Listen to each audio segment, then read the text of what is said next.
Friends, आज की कहानी है नफरत को प्रेम और विश्वास के आगे झुकना पड़ता है भाग। तो पिछले भाग में आपने पढ़ा, महक एक साधारण परिवार से है, लेकिन उसका रिश्ता एक अमीर परिवार से हो जाता है, जिसकी वजह से उसका परिवार बहुत खुश होता है।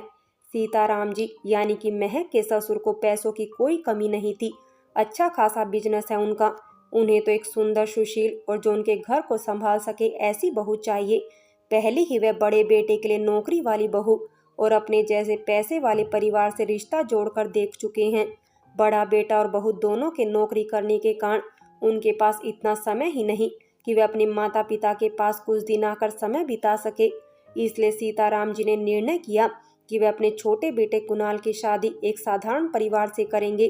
कुणाल स्वभाव से काफी सीधा लड़का है, लेकिन शादी के बाद एक दिन महक ने देखा कुणाल को इतना गुस्सा आ जाता है कि वह अपना आपा ही खो बैठता है, और उसने एक दिन अपनी माँ से हाथापाई भी की, जिसकी वजह से वह बहुत डर जाती है और वह अपनी ननद प्रियंका से पूछती है कि यह सब क्या था। तो प्रियंका उसे सब कुछ बता देती है कुणाल के बारे में।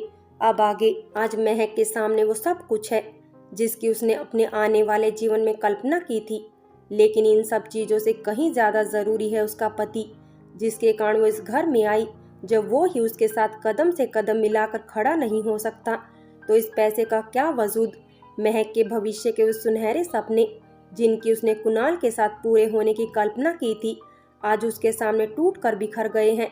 माना कि पैसा जरूरी है इंसान की जरूरतों को पूरा करने के लिए, मगर इतना भी नहीं कि रिश्तों की जगह ले सके। महक मन ही मन सोच रही थी कि क्या उसके ससुराल वालों को वाकई रिश्तों की कदर है। अगर होती तो एक लड़की की जिंदगी को क्या पैसों के तराजू में तोलते। लेकिन मैं कर भी क्या सकती हूँ। मैं तो इतनी बेबस हूँ कि अपने मायके में भी कुछ नहीं बता सकती। क्या बोलूँगी अपने पिता को कि उनका दामाद एक सामान्य इंसान नहीं है। वो जिस सीधेपन को उसका स्वभाव समझ रहे हैं, वो उसकी कमजोरी है, न कि उसका स्वभाव। और जब कोई गलती से भी उसकी कमजोरी पर प्रहार कर दे तो अपना आपा ही खो बैठता है। वो सिर्फ तब तक ठीक है जब तक उसकी हाँ में हाँ मिलाते रहें, नहीं तो उसके सर पर खून सवार हो जाता है। लेकिन इन सब बातों को बताकर हो भी क्या सकता है। जो होना था वो तो हो गया। अब इन बातों को बताकर वो अपने माता पिता को दुखी क्यों करे।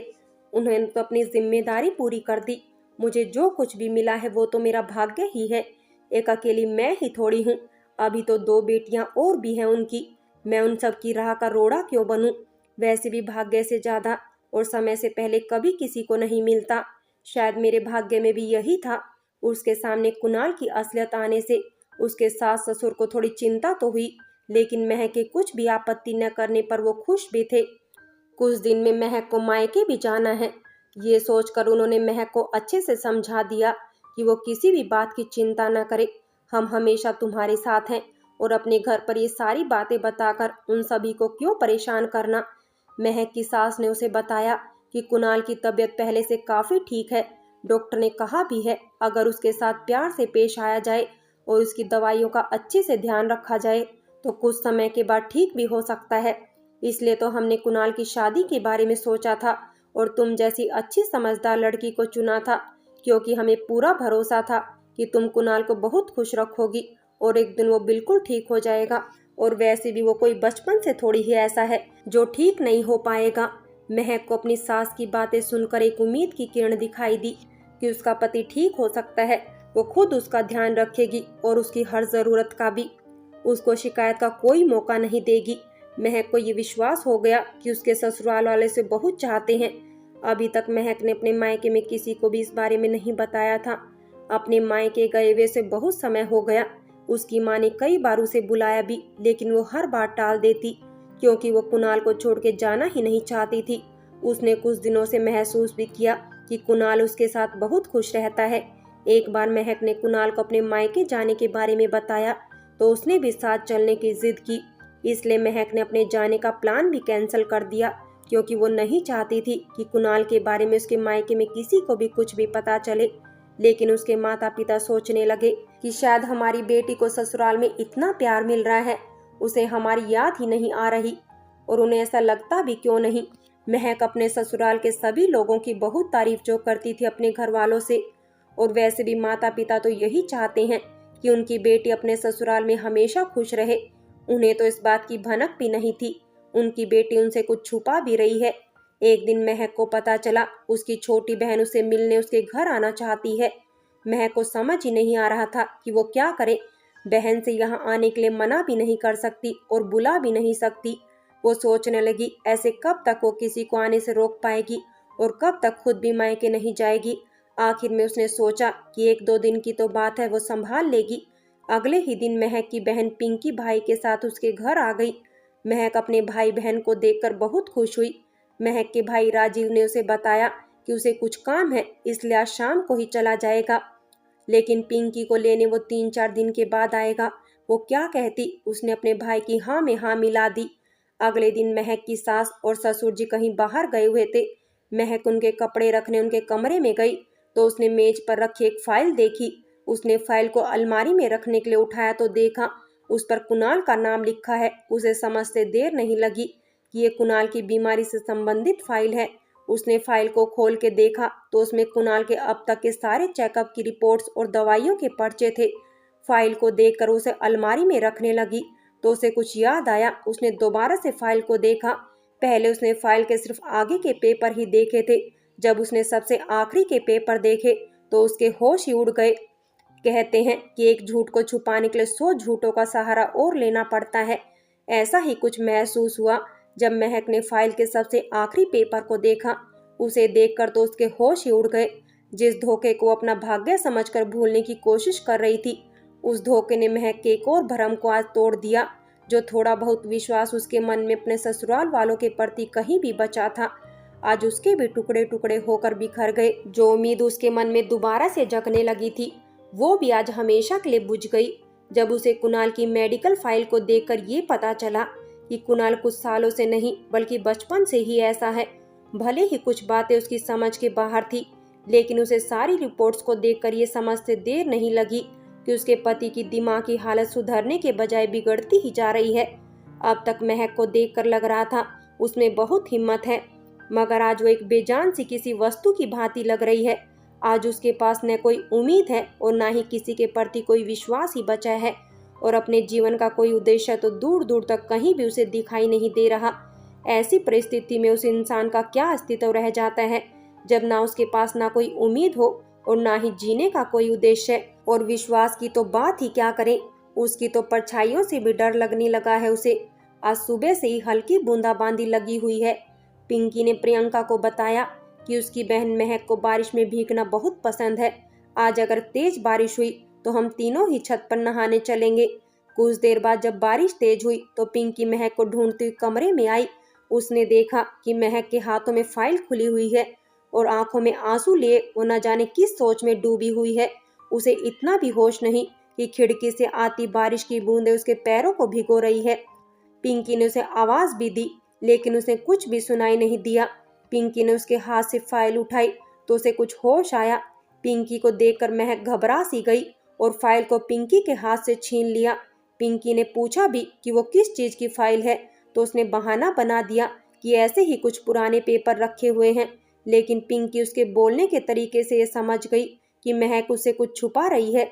महक ने जल्दी से अपने कमरे में जाकर फाइल को अलमारी में छुपा दिया, लेकिन पिंकी ने उसे फाइल छुपाते हुए देख लिया था। थोड़ी देर बाद पिंकी ने महक के पास जाकर पूछा, दीदी आप रो क्यों रही थी और आप मुझसे क्या छुपा रही हैं? मुझे बहुत चिंता हो रही है, बताओ ना क्या बात है। महक जानती थी अगर पिंकी को उसके ससुराल वालों के झूठ के बारे में पता लगा तो उसके पिता तक ये बात पहुंचने तक देर नहीं लगेगी, और ये वो बिल्कुल नहीं चाहती थी। इसलिए उसने पिंकी को कुछ भी बताना ठीक नहीं समझा और बात को टाल दिया। महक का किसी भी काम में मन नहीं लग रहा था और वो पिंकी से भी ज्यादा बात नहीं करना चाहती थी, इसलिए सर दर्द का बहाना बनाकर लेट गई। पिंकी भी अपनी बहन को इस तरह देखकर उदास हो गई और उस वक्त उसने महक से ज्यादा कुछ पूछना ठीक नहीं समझा।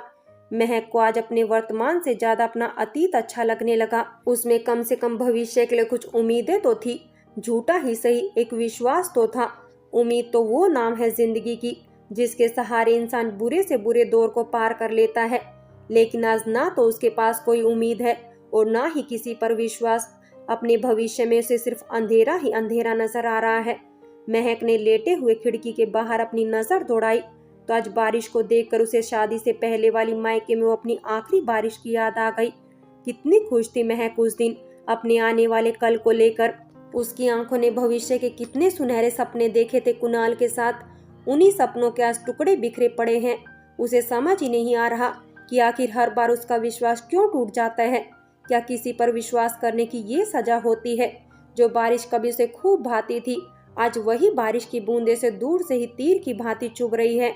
अपनी पुरानी यादों को सोचते सोचते आंख बंद करके कहीं खो सी गई। थोड़ी देर बाद पिंकी ने महक को सोते देख अलमारी से वो फाइल निकाली और धीरे से देखने लगी। पिंकी अभी फाइल को पूरी देख भी नहीं पाई कि महक की आंख खुल गई और उसने पिंकी के हाथ से फाइल लेनी चाही। वैसे भी नींद थी कहाँ उसकी आंखों में। कितने सवाल थे जिनका जवाब उसे जानना था, लेकिन उसने खुद को बस पिंकी की खातिर रोक रखा था, क्योंकि ये लड़ाई उसे खुद ही लड़नी है। वो नहीं चाहती थी उसके घर वालों को कुछ भी पता चले, लेकिन पिंकी ने वो फाइल महक को दी ही नहीं और महक को ना चाहते हुए भी पिंकी को सब कुछ बताना पड़ा। पिंकी को तो अपनी बहन की बातों पर विश्वास ही नहीं हो रहा था।